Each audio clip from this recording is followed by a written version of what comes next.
Hello and welcome to a time special presentation for Thirukkural with the Times, where we explore real-world lessons from the classic Tamil text Thirukkural with motivational speaker, author and diversity champion Bharathi Baskar as she explores the masterpiece. Do you remember your very first lie? A small one perhaps, to avoid punishment at home? And the most recent lie? That one is easier to recall. It likely happened today. Adults bargain with truth far more than we admit. But how exactly do we define truth? Does truth need an element of compassion? Truth is difficult to define. Philosophers have struggled for centuries to frame a description that captures its many shades. Among all the definitions and theories that float around, the one that feels disarmingly simple comes from the Merriam-Webster dictionary, the property of being in accord with fact or reality. But is truth really that simple? Across time, thinkers, theologians and scientists have searched for a definition that is complete, objective and universal.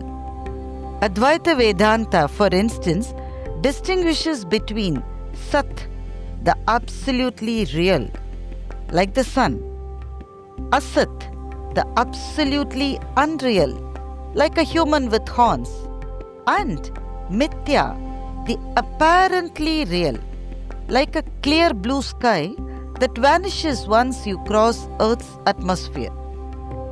Our ancient scriptures also outline three ways of knowing the truth: Pratyaksha, direct perception; Anumana, inference; and Shruti, reliable testimony. Pratyaksha is what we experience through our senses, something like saying, I saw the fire. Anumana is what we logically deduce. There is smoke, so there must be fire somewhere. And Shruti is what we accept based on credible authority. We trust Stephen Hawking when he explains black holes. And then there are radical departures.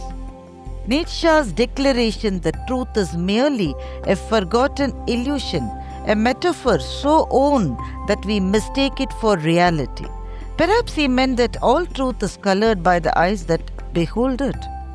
But philosophy aside, truth meets most of us in quieter, more personal ways. Do you remember your very first lie? A small one perhaps to avoid punishment at home. And do you remember your most recent lie? This one must be easier to recall.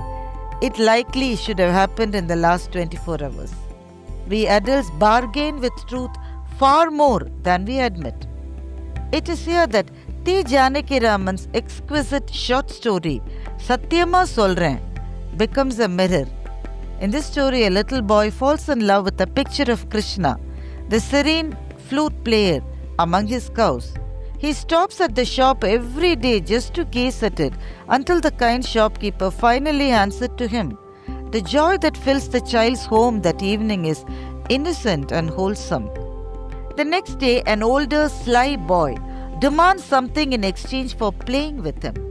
He presses the younger boy to promise giving him something, makes him say Satyama Solren, sealing it with that old childhood ritual of pinching the palm. Only after the promise is uttered does he reveal what he wants, the Krishna picture. The younger child hesitates only for a breath. A promise has been given, and so he hands over the one thing that he really treasures.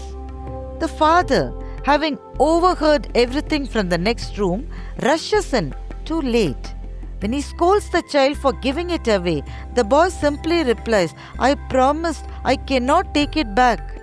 It is a moment of pure, unfiltered truth, a darshan. The father is moved to tears, overwhelmed, not by the loss of the picture, but by the clarity of the child's heart. Then, as fathers always do, he worries, how will this boy survive in this world? And then the mother, steady, unpractical, reassures him, he will learn when he grows. Isn't that how all of us began? With that fierce belief that a promise is a promise. But then life happened. First came the small lies, then the white lies, then the green lies, lies told to smoothen the rough edges of living. Somewhere along the way, the shining, uncompromising truth of childhood gathered dust. Thiruvalluvar valued truth above all virtues. Amidst all that I have seen as divine, nothing equals truthfulness, he declares. Yet, he also gives truth a companion, compassion. If a truth is going to shatter a heart and a gentle lie can heal it, he urges us to choose healing, provided the lie serves unblemished common good. This is not moral compromise, it is moral maturity. Poymayum Vaaimai Yidaththa, Puraitheerndha Nanmai Payakkum Enin. Even a lie could take the place of truth, only if it brings blameless benefit. Perhaps this is the closest we come to understanding truth.